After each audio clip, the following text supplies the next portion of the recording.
তো সিভির ক্ষেত্রে সিভি আমরা জানি যে আমাদের অ্যাপ্লিকেশনের সময় আমাদের সিভি দিতে হয়। এটা বাদেও আমরা যখন প্রফেসরকে ইমেইল করি আমাদের অ্যাপ্লিকেশন টাইম স্টার্ট করার আগেই, তখন কিন্তু আমরা আমাদের অ্যাটাচ ইমেইলের সাথে অ্যাটাচ করে দিয়ে সিভিটা। এখন একজন প্রফেসরের কাছে অনেকগুলো ইমেইল আসে। আমাদের নিউক্লিয়ার হয়তো প্রফেসর অত বেশি পায় না, বাট ভালো অ্যামাউন্টই পায়।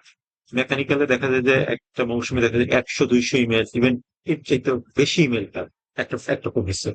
তো সে অবশ্যই সবগুলা ইমেল টাইম ইনভেস্ট করতে পারে না, এবং সবগুলো সিভিতে সে স্ক্রুটিনাইজ ওয়েতে দেখতে পারেনি। সো এখানে যে কাজটা করতে হবে, তোমার যে সিভিটা থাকবে ওই সিভিটা হতে হবে সিম্পল, কারণ প্রফেসরের এত টাইম নেই এতগুলো সিভিকে সে একদম ভালোভাবে খুঁটিয়ে খুঁটিয়ে যেটা দেখা আমরা বলি ওইটা দেখবে। এই কারণে সিভিটাকে হতে হবে একদম সিম্পল একটা সিভি, যাতে ওপেন করার সাথে সাথে তোমার যে ইনফরমেশন গুলো আছে ওগুলো যাতে সে বুঝে নিতে পারে।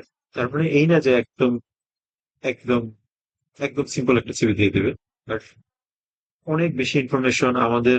অনেক সময় আমরা দেখি, আমরা যদি সিভিটা তৈরি করি, ধরুন আমরা ইন্ডাস্ট্রিয়াল ট্রেনিং, অনেক কাছে ইন্ডাস্ট্রিয়াল ট্রেনিং একটা বড় সেকশন দিয়ে রাখে, অনেক কিছু বলে। এমন না যে সেকশন থাকা ঠিক আছে, বাট ব্রিফলি বলবে, এত বেশি কথা বলার দরকার নেই। এবং অনেকে দেখা যায় যে কালার ইউজ করা খারাপ কিছু না।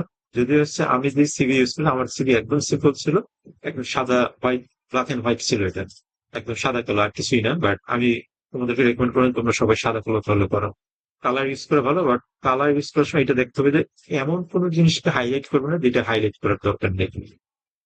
একজন প্রফেসর কি কি জিনিস দেখছে একটা স্টুডেন্ট, এটা বুঝার, যখন তুমি অ্যাপ্লিকেশনের টাইম আসছো আমার তুমি এত এত যে ডিসকাস করলাম, এটা অলরেডি বোঝা উচিত যে কি কি জিনিস একটা প্রফেসর দেখতে চাচ্ছে একটা অ্যাপ্লিকেশন। তো আমি যদি অন্য জিনিসগুলোকে হাইলাইট করি, ওইটা সিভিটা সে ইফেক্টিভ ওয়েতে, এফিসিয়েন্ট ওয়েতে সে দেখতে পাবে, কারণ সে কিন্তু সিভিতে অত বেশি মনোযোগ দিতে আগ্রহী না।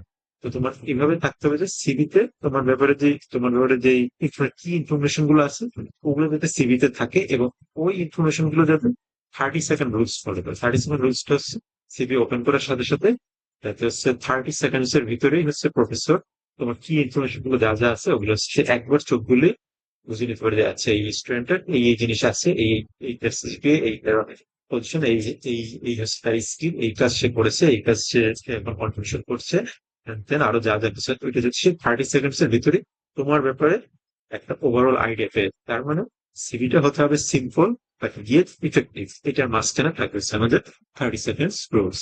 আমাকে ইনফরমেটিভ সিভি তৈরি করতে হবে, অবশ্যই একদম সিম্পল সিভি দিয়ে তো হবে না।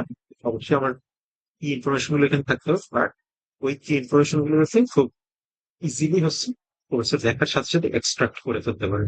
এখানে যাতে আমাদের কালার বেশি ইউজ করার কারণে বা অন্য হাবিজাবি ইনফরমেশন ইউজ করার কারণে যাতে কোর্সে ডিস্ট্রাক্ট না হয়ে, তোমার সিভি যদি খুব বেশি পেঁচানো গোছানো হয়, বেশি হাবিজাবি ইনফরমেশন দিয়ে ভরাট থাকে, তাহলে ওইটা আসলে নেগেটিভ ইম্প্যাক্ট করে।